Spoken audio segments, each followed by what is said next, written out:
சிம்ம ராசியை எடுத்துக்கொள்வோம். சிம்ம ராசிக்கு பலன் சொல்வதற்கு ரொம்ப நேரமாக கற்றுக்கொண்டிருக்கிறேன். ராசியில் கேது, ராசியில் சுக்கிரன்.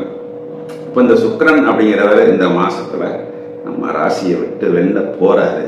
போகட்டும், என்ன அவர் ராசியில இருக்கும் பொழுது நம்ம ராசியாதிபதி அவர் பகை கிரகமாக இருந்தாலும் சுக்கிரன் ராசியில இருக்கும் பொழுது வழக்கமா கொடுக்கக்கூடிய ஒரு துள்ளல், ஒரு இளமை மாறாத தோற்றம், ஒரு வசீகரமான ஒரு லுக்கு, ஒரு ஹாப்பி, ஒரு சாட்டிஸ்ஃபேக்ஷன், ஜாலியாக இருப்பது, உல்லாசமாக இருப்பது, 5 ஸ்டார் ஹோட்டலுக்கு போவது, நிறைய friendship, boy friend, girl friend, அதையும் சேர்த்துக்கலாம்.